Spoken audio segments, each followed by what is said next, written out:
Well, good morning, Southside. My name is Josh, and I'm really glad to be together again online with all of you. Every week we hear from people who've checked out Southside for the first time. If that's you and you're new with us today, welcome here. We hope that you feel right at home here at Southside, and we even got a gift for you.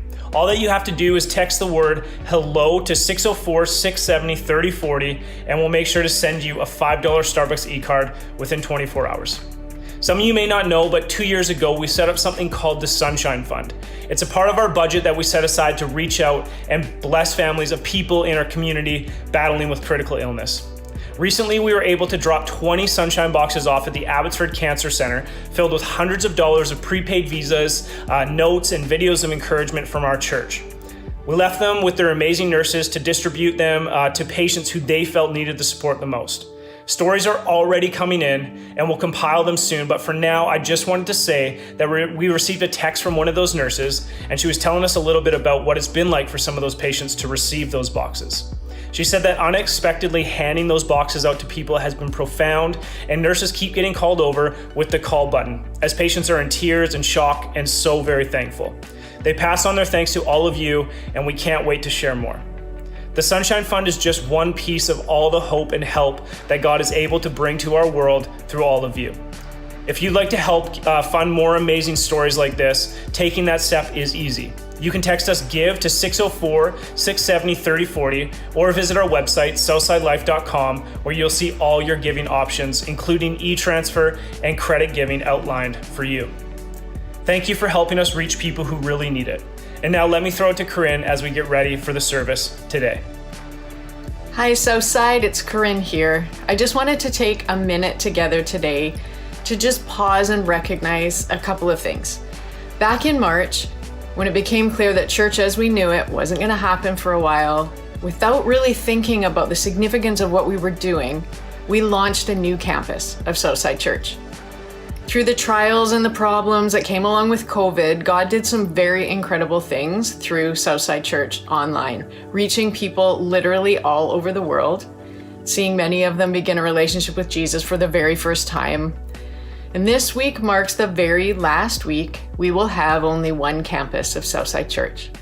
Because next weekend, there will be 7 services in person at the hangar and our regular online services. We're so thankful for what God has done through this church during the last 6 months. We're so thankful for all of you and your faithfulness. And we're amazed at how God took us out of our comfort zone and into so many unknowns, reaching people we never could have reached before. So let's just celebrate this moment together. Instead of maybe longing for things to get back to normal, we can press forward, straining for what lies ahead for all of us, for what God has planned for our 2 campuses, and in the months to come for the completion of our very first ever permanent home. So we know more than ever before that God is going before us and that He has a good plan for us and for the many more people who will come to know the hope of Jesus Christ through Southside Church. We love you guys. We're so thankful for you. We're thankful for your faithfulness over this time. But let's keep looking forward together, knowing that God is leading us exactly where He wants us to go. We'll see you soon.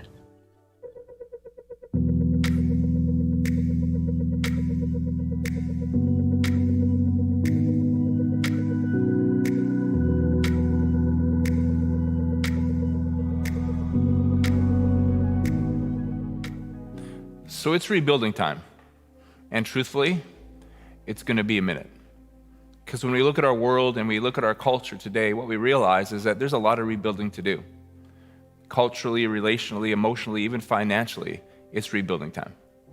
And so we've turned our attention as a church to a story about rebuilding out of the Bible. It's the story of Nehemiah, found not surprisingly in the Old Testament book of Nehemiah. But before I jump into that, I want to take a second. I want to just say thank you to Carson and to Dan for preaching over these last 2 weeks. First of all, I just want to say thank you for being so real, for showing us that there really is hope in the midst of hurt. And secondly, on a more personal note, I want to thank you.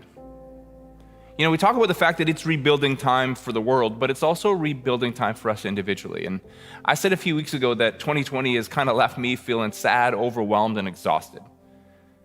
And it doesn't mean, by the way, that I'm not grateful. Like, I look back over the last 6 months as a church, and I think we've had an Ephesians 3 verse 20 moment that God has done abundantly more than we ever could have imagined. And that's so true, and I am so grateful.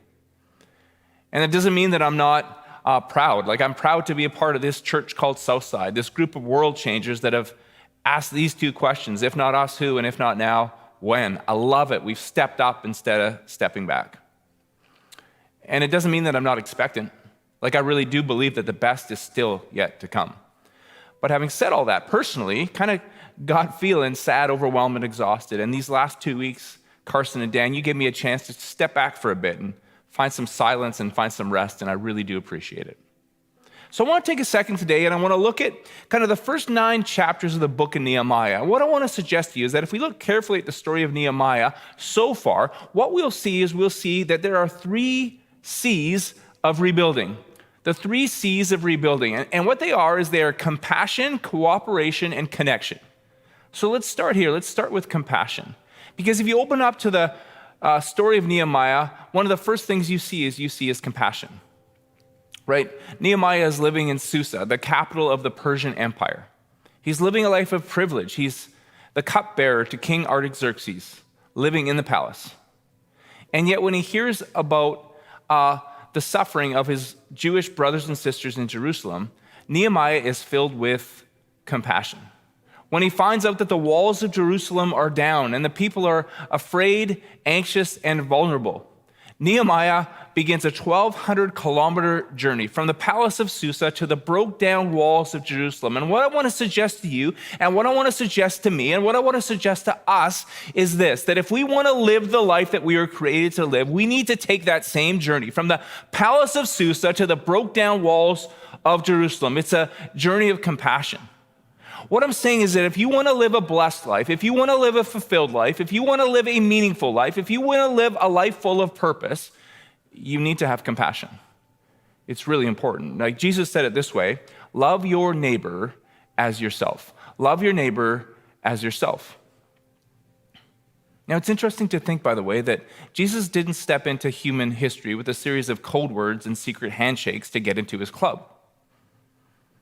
Jesus stepped into human history with a very simple mission: that he would give us an abundant life that starts now and stretches into eternity. And Jesus said, one of the ways that you step into that abundant life is through compassion. Love your neighbor as yourself. So in other words, here's what Jesus is saying: that when you love your neighbor as yourself, when you show compassion, you will bring blessing and you will be blessed. That you will bring fulfillment and you will be fulfilled. That you will bring meaning and you will find it. That you will rebuild and you will be rebuilt through your rebuilding. Compassion. It's hard in our world in September of 2020 to have compassion, though, isn't it? I think there's 2 reasons. I think that for a lot of us, we're fooled, and for a lot of us, we're fatigued right now in September of 2020. First of all, I think one of the reasons that we can be fooled is that we can start to believe that if we portray an image on social media that makes it look like we're compassionate, that we actually are compassionate. In other words, if we share the right stuff, if we make the right statuses, if we create the right reputation that we are actually really woke, that really makes us compassionate people and that we're really loving our neighbor. But what I want to suggest to you today is this: that love is not an image, love is an action. Let me say that again because it's really important. Love is not an image that you portray, love is an action. It's like someone, after Jesus said, love your neighbor as yourself, someone asked you, he says, well, who's my neighbor? And he told the story of the Good Samaritan. And Jesus talked about the fact that on the side of the road one day was a man who was bleeding and bruised and broken. And the first 2 people that walked by that broken man, they walked by and they said this: hey, be warm and well fed. Thoughts and prayers, my friend. And they kept walking. That's not love. That's an image. Love is not an image. Love is an action. So when Nehemiah heard that the walls of Jerusalem were down and the gates were burnt, he prayed, God, please help the people of Jerusalem. And what was God's answer? Good idea, Nehemiah. I am going to help the people of Jerusalem. Now you go. So first of all, let's not get fooled into thinking that because we have a woke image and a great reputation of compassion that we've actually done anything. Love is not an image, love is an action. But the second thing that this culture will do to you, the second thing this culture will do that will keep you from compassion is it will fatigue you. I want to suggest for you and me that we go on an information diet. That we go on an information diet. You might look at me and go, well, that's crazy. Like, you can't get too much information. I would suggest that you can. It's like, let's say we went back 149 years. Okay, so let's say we went back to the summer of 1871 to right where I'm standing right now. Because in the summer of 1871, British Columbia became a province of Canada. And imagine that we went back into the summer of 1871 when British Columbia was becoming a province, and we said to somebody, there's going to be a day when you're going to have to diet the amount of food that you eat. Because there's going to be so much food out there that you're going to become unhealthy if you eat all the food that's available to you. People would have thought you were crazy, but it's true, isn't it? Last week, Corinne and I went on a road trip to Fairmont Hot Springs. So I officiated a wedding on a Friday night, and then early Saturday morning, we woke up and we left. We didn't eat before we went, okay? So our plan was to stop in Kamloops and get something to eat. So we drove through to Kamloops, got to Kamloops, and we kind of got into road trip mode. We said, no, we're on a roll now, let's keep going. We're gonna eat in Salmon Arm. But we got to Salmon Arm, and Corinne was sleeping. I was driving, she was sleeping. I didn't really want to wake her up, and so we drove through Salmon Arm. Shortly after we got out of Salmon Arm, Corinne says, are we almost at Salmon Arm? I said, we're already past it. Let's stop in Revelstoke instead. So we got to Revelstoke, okay? And when we get to Revelstoke, it's like every single citizen of British Columbia had decided to come to Revelstoke for lunch. There was lineups like around the block. So we kept going. We said, you know what? Let's stop in Golden instead. We got to Golden and we realized that we were wrong because not everybody in BC had stopped in Revelstoke. They had all chosen to stop in Golden instead. The lineups were even longer in Golden. So finally, 9.5 hours into our road trip, we got to Invermere, BC, and we pulled into a Tim Hortons. 9.5 hours, nothing to eat, nothing to drink. We went through the Tim Hortons drive-thru, and I got myself a sausage breakfast biscuit. Of course, amazing. You can't go wrong. Corinne got chili, and then she ordered an ice cap. She said, are you going to get an ice cap? And I thought, that's a good idea. And just about the time that I was going to order an ice cap, I glanced at the menu board, and I saw something that I had never seen before, an Oreo ice cap. So I ordered a large, and I liked it. What I mean is, like, I really liked it. Like, I really liked it. Like, I liked it so much that the next day I said to Corinne, let's go find a Tim Hortons and get a large Oreo ice cap. And so I did. And so over the last 10 days, I probably had about 8. Now imagine going back to 1871 and saying to somebody, hey, there's going to be this guy in 149 years named Mike Manis, and he's going to be drinking this 800-calorie beverage. 800 calories with shockingly almost no nutritional value. And he's going to actually have to wean himself off of the 800-calorie beverage because he needs to diet himself. What I want to suggest is for you and me, too much information is becoming unhealthy. Here's something that maybe you don't know about you. You were born, you were made, your soul was created to care for about 12 people. And your soul was created to care about between 120 and 150 people, about the size of a village. I want you to think about something for a second, because sometimes you wake up in the morning and you pick up your phone and you start to scroll. And what you realize really quickly is that there's a lot of bad stuff going on in our world, correct?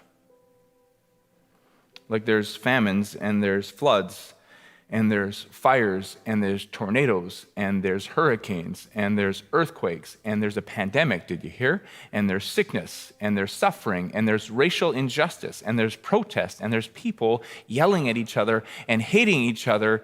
And here's the problem that you need to understand is that there are hundreds of thousands of people in our world who are employed for one purpose, to find bad news to send to you. Let me say that again, because I really think you need to understand that. There are hundreds of thousands of people in our world, and they are employed for one purpose, to find bad news and send it to you. Because the more that they can panic you, The more that they can scare you, the more that they can anger you, the better.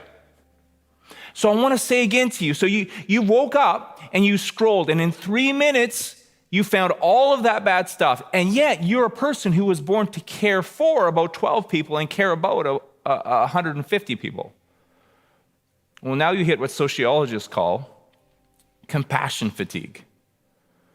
It's a word that's been used a lot in 2020 because as a culture, I think we're hitting this point where almost everybody has some semblance of compassion fatigue. And what compassion fatigue is, it's this part of you that says, man, I can't fix everything for everyone, so I'm not going to do anything for anyone. It's this state of spiritual paralysis that hinders our compassion. So what I think you need to do, honestly, is I think you need to go on an information diet. I have. Don't pick up your phone first thing in the morning. Don't do it. Spend some time in prayer. Talk to a God who, even when the world feels out of control, is actually in control, and invite him into your day. Spend some moments of silence just being grateful. Listen to a song of worship that glorifies God. And when it comes to information seeking, I don't know, once every couple days. It's because here's the truth that you're going to realize when you get away from your scrolling for a moment. You're going to realize that even though you can't fix everything for everyone, you know what? You need to do something for someone. I want to go back to that story of the Good Samaritan that Jesus told, because I believe in that story he shows us who we should be caring for, who we should be showing compassion to, who we should be loving. It's just the people you bump into in life. God's faithful. He's not going to rob you of the chance to be compassionate.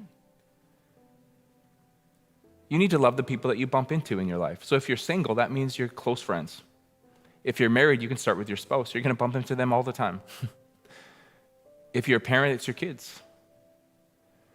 And also, just like in the story of the Good Samaritan, every once in a while you'll be walking along through life and God will put somebody on your heart, will bring someone to your attention, and you need to show compassion to them. Here's the thing, the journey to a life worth living, the journey to a blessed life and a purposeful life and a fulfilling life is a journey from a palace in Susa to a broken down wall in Jerusalem. It's about compassion. So the first C of rebuilding is compassion. And the second is cooperation. Let me just put it this way. Nehemiah arrives in Jerusalem and he realizes, man, I can't build this wall on my own, so he assembles a team. Can I tell you something about you? The life that you were born to live, the difference that you were born to make, I've said this so many times before, it's way bigger than you can make on your own. So if you're an introvert, you need a team. If you're an extrovert, you need a team. If you're young, you need a team. If you're old, you need a team. Just like Nehemiah had, he built a team, and through all kinds of adversity, they built this wall through cooperation. And when the wall is built and the gates are hung, there's this big celebration. And the priests get up and they tell a story, and I want to read it for you out of Nehemiah chapter 9. Listen to this. You alone are the Lord, talking to God now. You made the heavens, even the highest heavens, and all their starry host, the earth and all that is on it, the seas and all that is in them. You gave life to everything. You have kept your promise because you are righteous. You saw the suffering of our ancestors in Egypt. You heard their cry at the Red Sea. You divided the sea before them so that they passed through it on dry ground. By day you led them with a pillar of cloud, and by night with a pillar of fire to give them light on the way that they were to take. But they were disobedient and rebelled against you. They turned their backs on your law. They killed your prophets. For many years you were patient with them. By your spirit you warned them through your prophets. Yet they paid no attention, so you gave them into the hands of the neighboring peoples. But in your great mercy you did not put an end to them or abandon them, for you are a gracious and merciful God. Now therefore our God, the great God, mighty and awesome, who keeps his covenant of love, do not let all this hardship seem trifling in your eyes. The hardship that has come on us, on our kings and leaders, on our priests and prophets, on our ancestors and all your people, from the days of the kings of Assyria until today. In all that has happened to us, you have remained righteous. You have acted faithfully. So I want to talk today about the 3 C's of rebuilding. Number 1 is compassion. The journey to a blessed life is a journey of compassion. Number 2, cooperation, that the story that you were meant to tell with your life is bigger than you can tell on your own. And here's the third C, connection. Isn't it amazing here? The priest stands up and he talks about their shared story. There's so much connection in a shared story. And so often when you read in the Old Testament, you see Jewish people, even to this day, the story that they share the most is the story of the Exodus. And what an amazing story it is, right? That the people of Israel were in bondage in Egypt. They were enslaved and suffering. They cried out to God, and through a series of miracles, God delivered them from slavery in Egypt, through the Red Sea on dry land, into freedom. And he offered to lead them a pillar of cloud by day and a pillar of fire by night. But the people of Israel, instead of walking the 12-day journey straight to the promised land through disobedience and dissension and doubt, they wandered away from God's leading, and they wandered around in the desert for 40 years until finally they got to the edge of the promised land, and God said, I'll give you every place you set your foot. Now go. And that's connection. That's their shared story. And what I want to suggest to you as I kind of close today is I want to suggest to you that we all have a shared story and that we're all connected with that shared story. And in some ways, it reminds me of the stories of the Exodus. So here's the first part of our shared story. We've all been to Egypt. We've all been to Egypt, right? Like for you and me, we look around this world and we know there's parts of this world that are so beautiful, but there's parts that are so broken.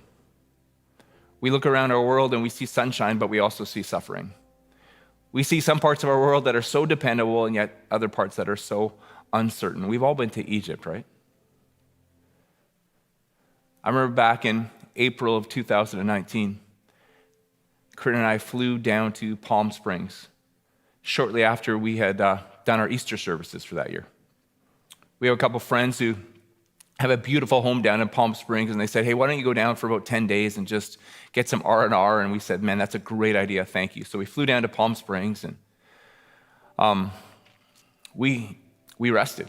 We were there to rest. You know, it wasn't just the Easter services, by the way. It was the fact that April of 2019 kind of marked the beginning, the launch of a 2-year expanded vision at this church called More. That really, we set a goal that for 2 years we wanted to bring more help, more hope, and more home to this city than we ever had before. So we set this audacious, unprecedented goal for our church that we would bring in $6.5 million over 2 years to achieve that. And it's so amazing when I look back at that now, because really what that was us as a church coming together and deciding to take a journey from the palace of Susa to the broke down walls of Jerusalem. That was a journey of compassion, wasn't it? We came together to the realization that the answer to the question, what are we here for? What are we here for? What are we here for? What are we here for? The answer to that question is we're here for this city. Today, tomorrow, and for generations to come, we're here for this city. That's why we're here. To bring help and hope and home today, tomorrow, and for generations to come. It was so amazing because we came together and we pledged to bring more help, more hope, and more home than ever before. And you might be wondering, well, how are we doing? You know, just over a year in now, with all the quarantines and all the lockdowns and all the disruption, are we on track to reach that $6.5 million goal? And here's the truth, with all the distraction and the disruption and the quarantines, we're not. We're not on track to bring in $6.5 million. We're on track to bring in $7 million, because that's who we are. We know we can't do everything, but we also know that we're going to do something. Someone talk to you for a second. Have you stepped up? Are you helping?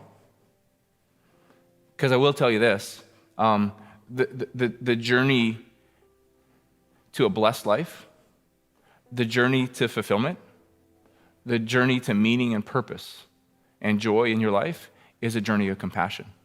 And I know you can't do everything, but I'm wondering today if you'd be willing, you and your family, you and your friends, would you be willing to get together and make a pledge to do something? That would be awesome.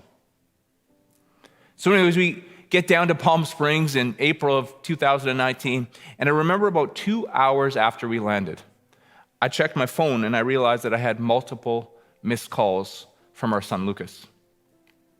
I still remember where I was standing, by the way, because I reached out and I got a hold of him right away, and I was standing on a sidewalk beside the Apple store in Palm Springs, California.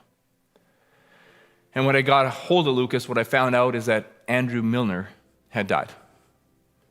So Andrew Milner was not only Lucas's, but also our son Gabe's. Andrew was one of their best friends.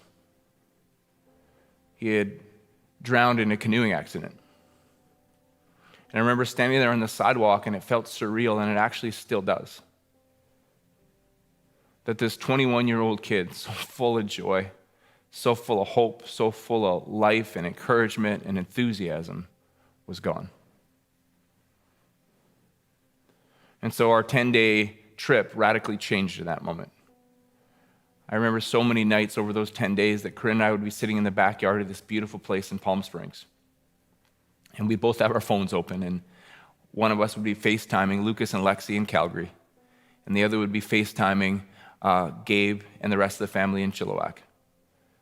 And sometimes no one talked for a long time. It was just quiet. We were just trying to find strength by being together. And I remember on about day 3 of that vacation, I wanted to go out and enjoy the pool area in the backyard. I said to Corinne, could you put some sunscreen on my back? She said, sure. And so she was putting sunscreen on my back, and somewhere along the line she goes, oh, wow. I'm like, what do you mean, oh, wow? She's like, well, this mold does not look good. You need to get this checked out as soon as we get home. Okay, so already to that point in the trip, I had not been sleeping real well. But in that moment, what began for me was something that I would refer to as the 2 a.m. terrors. The 2 a.m. terrors.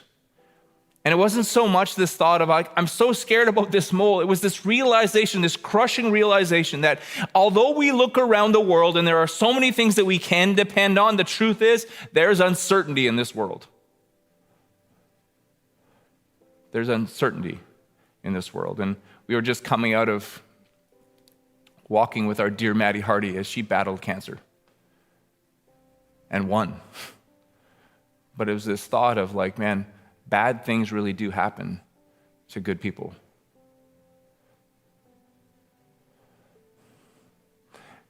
And kind of to top off that whole 10 days, there was someone in my life, someone who had been a really good friend for years and years and years, and we had walked through a lot of things together. And it was kind of right around that time that they decided that they didn't want to be my friend anymore, which is funny. It sounds like kind of like a great two statement to make, doesn't it? And it kind of hurts in grade 2, but it sort of hurts when you're older too, because the older you get, the more you realize that old friends are really, really precious.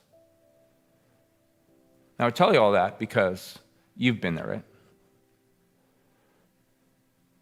Like you've been to Egypt, right? Like, and here's the truth, right? Like, I understand that I am absolutely certain that Andrew Milner and Lucas and Gabe and all of us are going to be reunited again, for sure. I have that hope, and it's rock solid.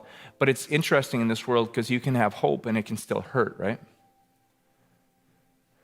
Oh, and about the mole checked out fine. But here's the thing, right?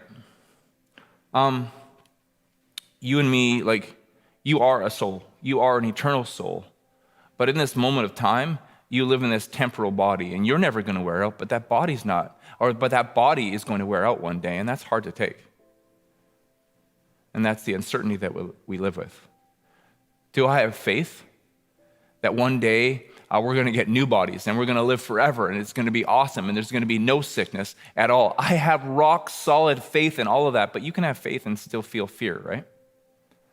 We've all been to Egypt, haven't we?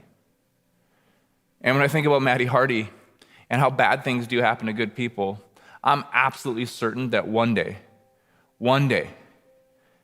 Jesus is going to wipe every tear from our eye. There's going to be no more sickness and no more pain and no more mourning and no more death. I am absolutely certain that that's going to happen one day.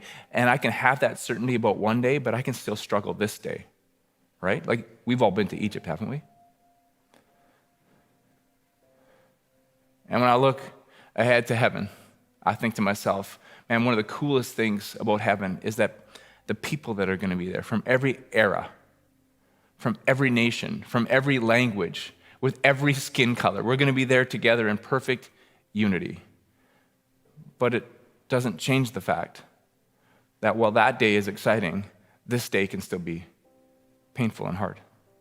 And so the truth is we live in a world of fear, and we live in a world of loss, and we live in a world of fracture. That's our shared story. Like Jesus said in John 16:33, in this world you will have trouble, but take heart, I've overcome the world. And what I'm absolutely convinced of is this, guys, we can't take heart on our own. We have to take heart together because we're connected. Let me put that a different way. Be kind. Be kind. Because everyone you meet, they really are fighting a great battle. That's our shared story. We've all been to Egypt. And the second part of our shared story is that we're all invited through the Red Sea. We're all invited through the Red Sea. There's two kinds of people watching this talk. And by the way, I would love it. I know it's Labor Day. I don't care. I'm excited about today. And if you have a chance to share this with anybody or to tell anybody about this talk, I really believe it's important, and I would love it if you could do that. But I want to suggest to you that there's two kinds of people who are watching this today, or tomorrow, or a week from now, or a year from now. One of the types of people who are watching are people who have been invited to walk through the Red Sea into freedom. And the second group of people are the people who have accepted Jesus' invitation to walk through the Red Sea into freedom. And the truth is, for those of us who have accepted that invitation through the Red Sea of salvation, we know that it's not because we're some wave-walking wonders or some sea-striding superstars. We know that. It's because of Jesus. That Jesus came. And Jesus died so that our sins could be forgiven. Because you know what? In 2020, there's one thing I realize. I cannot handle the baggage and the regrets of my past to be dragging those things around with me too. And that Jesus rose again so that we can have strength for today and hope for tomorrow and the promise and the assurance of eternity. That's all what Jesus did. And there's a connection in that, isn't there? Because here's what I know, that everyone that you know today and everyone that you will ever know, every time you look at them, you need to remember this. You need to find this connection. You need to look at them and realize that Jesus loves them. And Jesus died for them. And Jesus rose again for them. See, we have this shared story. We've all been to Egypt, and we're all invited through the Red Sea. And the third part of our shared story is that we're all prone to wander, aren't we? Jesus said it this way, the spirit is willing, but the flesh is weak. Even for those of us who have walked through the Red Sea as salvation, we are prone to wander. Like none of us are perfect. It reminds me of a story about a preacher. Guy walked up to an old preacher one day and he says this, I would never go to your church. I would never come to your church. It's too full of hypocrites. And without skipping a beat, this old preacher looks at him and says, don't let that stop you. We can always make room for one more. Isn't that profound? Isn't that profound? We can always make room for one more. Here's the truth. We're all prone to wander. None of us are perfect. Like God leads us, a pillar of cloud by day and a pillar of fire by night. And yet, for every one of us, we have a tendency to wander off course.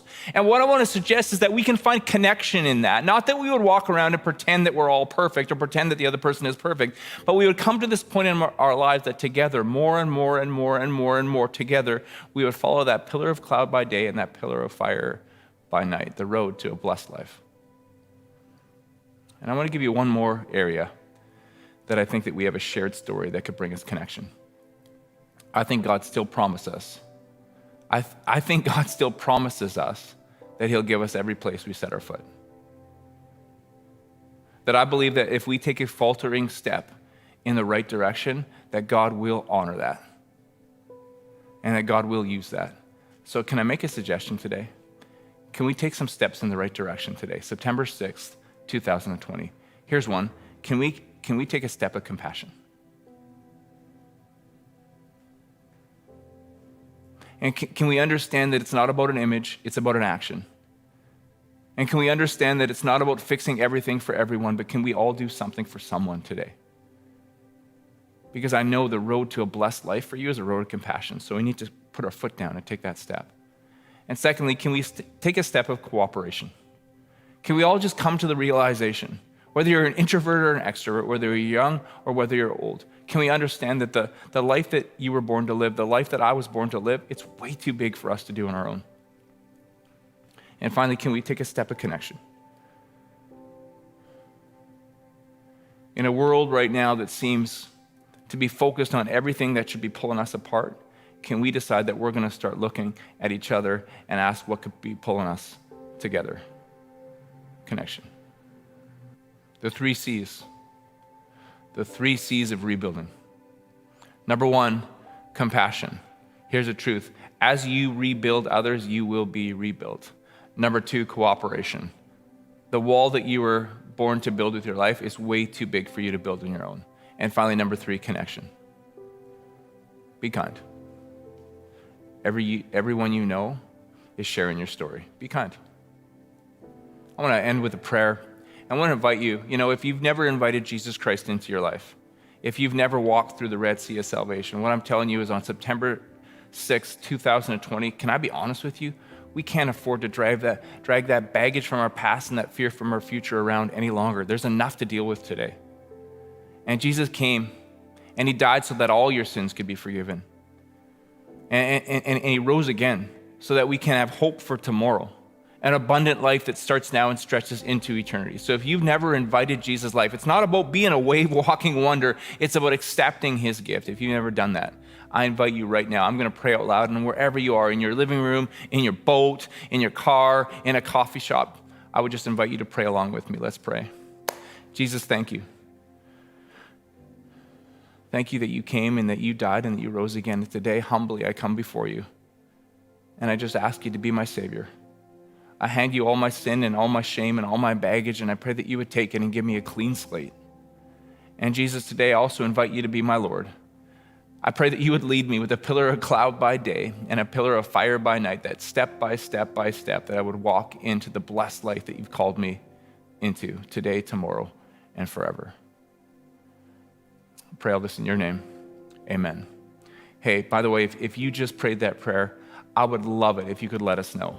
And if you could text the keyword LIFE, L-I-F-E, to 604-670-3040, man, we'd love to connect with you. Because I know this for sure, this journey that we're living, this road that we're on, it's a shared story. And we can't do it alone, we need to do it together. And for the rest of you, man, I am so excited about this fall. I can't wait. Honestly, here we go, man. Here we go. The best is yet to come. We'll see you next week. Well, that was an amazing message. And, we wanted to end off the service today by celebrating what we all have in common, the hope of Jesus. So why don't you join us as we worship?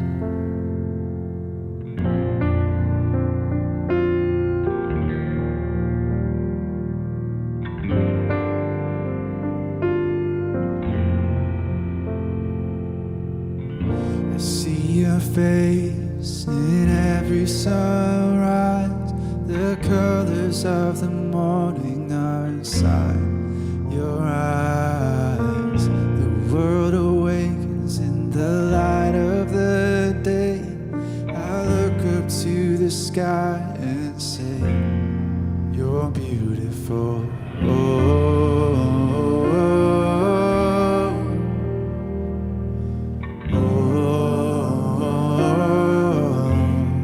You're beautiful.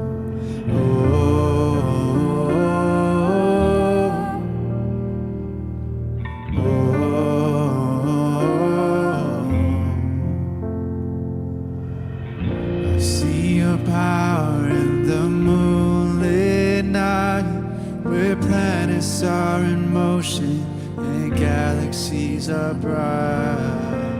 We are amazed in the light of the stars. It's all proclaiming who you are. You're beautiful.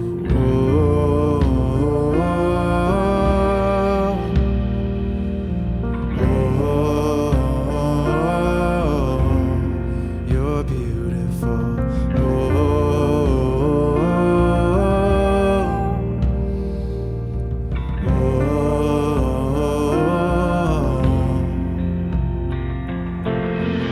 I see you there hanging on a tree. You bled and then you died and then you rose again for me. Now you are sitting on your heavenly throne.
Je vais